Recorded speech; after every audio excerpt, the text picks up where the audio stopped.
Halo guys, terima kasih sudah mengklik video ini dan selamat datang di channel UNC. Pada kesempatan kali ini, kita akan membahas sebuah film yang berjudul I Am Red.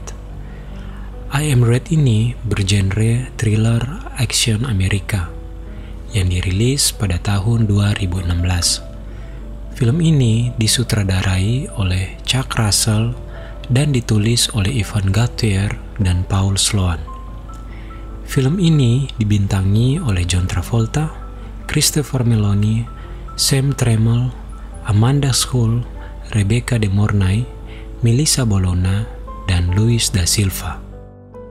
Film ini bercerita tentang balas dendam atas kematian sang istri, dan pemeran utama pada film ini adalah seorang pria yang dulunya mantan pasukan khusus yang bernama Stanley Hill. Oh iya, sebelum ceritanya dimulai, kami mengingatkan buat teman-teman bahwa video ini mengandung konten spoiler. Film ini mengambil latar belakang tempat di Columbus, Ohio, yang diceritakan penuh dengan tindakan kriminal. Scene diawali dengan berita tentang tindakan-tindakan kriminal yang meningkat drastis di Columbus, Ohio.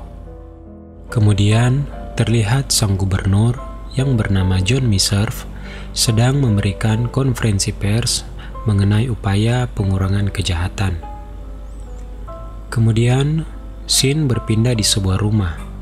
Abby Hill dan keluarganya sedang melihat konferensi pers sang gubernur melalui saluran TV. Dan mereka pun sadar sang gubernur sedang membicarakan proyek yang akan dilakukan ibunya, yang di sini bernama Vivian. Lalu scene pun berpindah di bandara, di mana Stanley yang baru kembali dari wawancara kerja untuk mengolah sebuah pabrik di California. Di sini Stanley dijemput oleh istrinya Vivian.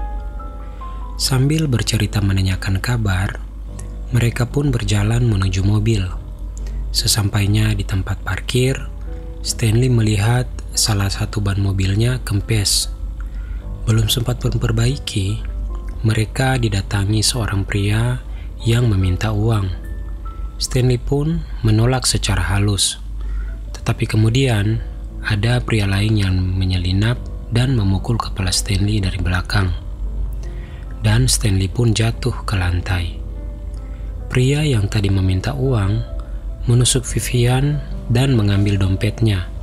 Lalu mereka pergi. Stanley pun sedih dan merasa sakit hati. Nasib naas menimpanya dan nyawa Vivian tidak dapat diselamatkan. Kemudian scene berpindah di kantor polisi yang dimana Stanley sedang memberikan ciri-ciri pria yang menikam istrinya.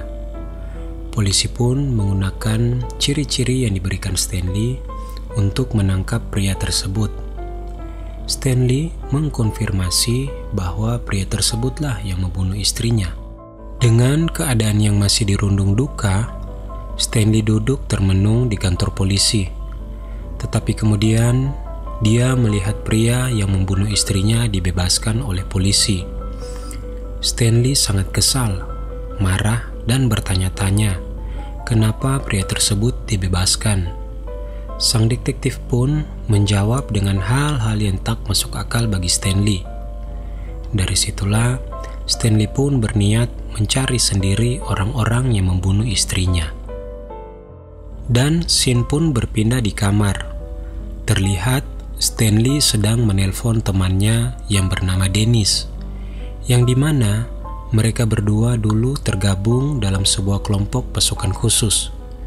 Stanley meminta bantuan Dennis untuk mencari informasi tentang orang-orang yang membunuh istrinya. Kemudian pada besoknya Stanley pergi ke barbershop, yang dimana barbershop itu adalah milik Dennis. Dennis pun memberikan informasi tentang orang-orang yang membunuh istrinya. Dengan informasi tersebut, Stanley pergi ke sebuah bar yang dimana di sana ada salah satu pria yang dulu menyerangnya. Stanley pun dengan mudah mendapati pria tersebut. Dan ketika pria itu sekarat, ia mengisyaratkan bahwa pembunuhan Vivian lebih dari sekedar perampokan.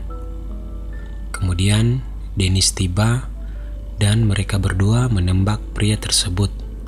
Saat membuang mayat pria tersebut, Dennis dan Stanley difoto dari kejauhan. Lalu, di sebuah bar yang lain, terlihat bos penjahat yang bernama Lebike marah melihat foto Dennis dan Stanley yang membunuh anak buahnya. Kemudian, scene berpindah di sebuah kafe. Terlihat Stanley dan Abby anaknya sedang duduk. Abby menanyakan kabar ayahnya, dan Stanley pun menjawab bahwa dia baik-baik saja. Stanley lalu mendapatkan panggilan telepon dari Dennis, dan Stanley pun pergi ke tempat Dennis. Di sana, mereka menyiapkan beberapa senjata dan rompi anti peluru sebagai persiapan. Kemudian, mereka mendapatkan informasi baru bahwa ada salah satu pria yang membunuh Vivian bekerja di tempat pembuatan tato. Tanpa berlama-lama, Stanley pun langsung pergi di toko pembuatan tato tersebut. Setelah berada di sana, terlihat Stanley sedang bercerita dengan seseorang yang ada di toko tersebut. Kemudian, scene berpindah ke barber Dennis, di mana di sana sudah ada 3 orang pria yang datang untuk membunuh Dennis. Dan salah satu dari pria tersebut adalah Charlie yang membunuh Vivian, istri Stanley. Dan perkelahian pun terjadi. Dengan sangat mudah, Dennis mengalahkan mereka, tetapi Charlie sempat melarikan diri. Sementara di tempat pembuatan tato, terlihat seorang pria sedang membuat tato pada punggung Stanley yang bertuliskan "I am Red". Setelah selesai membuat tato, pria ini menodongkan pistol ke kepala Stanley dan menyuruh Stanley berdiri. Lalu, Stanley berusaha mengambil pistol dari tangan pria tersebut dan terjadilah perkelahian. Singkat cerita, Stanley dapat mengalahkan pria tersebut dan membunuhnya.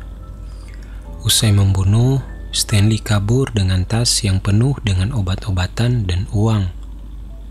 Stanley dan Dennis menggunakan tas tersebut sebagai umpan untuk memikat Charlie ke ruangan VIP di sebuah bar, dan baku tembak pun terjadi di sana. Sebelum dibunuh, Charlie menjelaskan pembunuhan Vivian diperintahkan Lemmy Kay, yaitu bos penjahat. Mengetahui anak buahnya telah dibunuh, Lemmy marah dan mengincar keluarga Stanley. Singkat cerita, Lemmy mendatangi Abby dan menahannya sebagai sandera. Lemmy menyuruh Abby untuk menelpon ayahnya supaya bisa datang agar Lemmy bisa membunuhnya. Abby pun menelpon Stanley untuk datang ke rumahnya. Akan tetapi, di sini Abby menggunakan bahasa isyarat kepada Stanley bahwa ia sedang dalam bahaya. Mendengar hal tersebut, Stanley langsung menuju ke rumah Abby. Sesampainya di sana, Stanley masuk melewati pintu belakang dan langsung membunuh anak buah Lemmy. Lemmy pun dengan cepat menangkap Abby dan menodongkan senjata ke kepalanya, sambil menyuruh Stanley meletakkan senjatanya ke lantai. Tetapi Dennis yang dari kejauhan langsung melumpuhkan Lemmy dengan snipernya. Baku hantam pun terjadi antara Stanley dan Lemmy. Di sisi lain, anak buah Lemmy mendengar suara tembakan dari Dennis dan langsung menembak ke arah Dennis, dan Dennis pun terjatuh dari tangga. Dengan keahlian Dennis yang dulunya adalah seorang pasukan khusus, dengan cepat Dennis bangun dan menembak mati anak buah Lemmy. Sementara di dalam rumah, Stanley sudah mengalahkan Lemmy dan sedang menginterogasi tentang pembunuhan Vivian. Dan ternyata dalang dari pembunuhan istrinya adalah perintah dari sang gubernur. Setelah mengetahui hal tersebut, Stanley dikagetkan dengan peluru yang langsung mengenai kepala Lemmy. Ternyata orang yang menembakkan peluru itu adalah sang detektif korup yang awalnya mengambil kasus pembunuhan Vivian. Mereka pun saling menodongkan senjata. Kemudian dari belakang Stanley muncul rekan dari polisi korup itu dan menodongkan senjata ke arah Stanley. Tetapi Dennis langsung masuk dan memukul pingsan rekan polisi korup itu.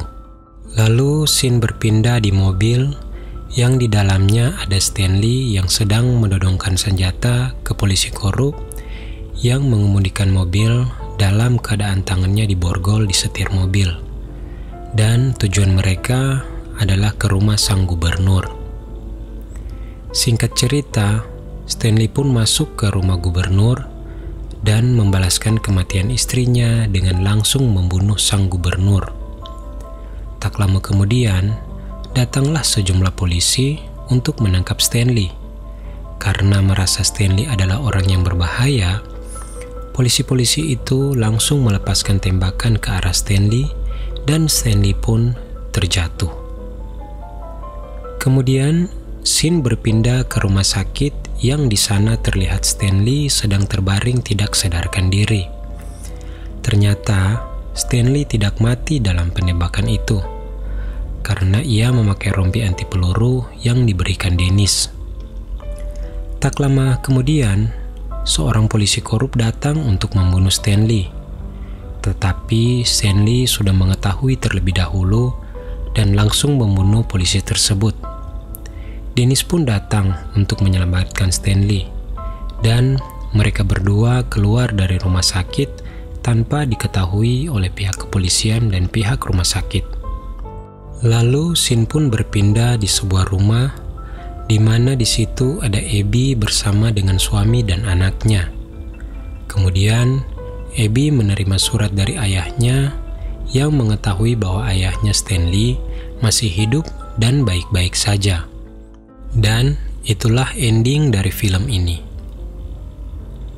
Terima kasih buat teman-teman yang sudah menonton video ini.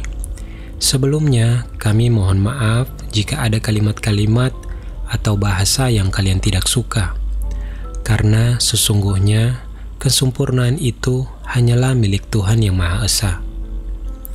Jika kalian suka dengan video ini, jangan lupa untuk subscribe, like, dan share. Dan jika ada film kesukaan kalian yang ingin kami buatkan alur ceritanya, silakan tulis di kolom komentar. See you on the next video.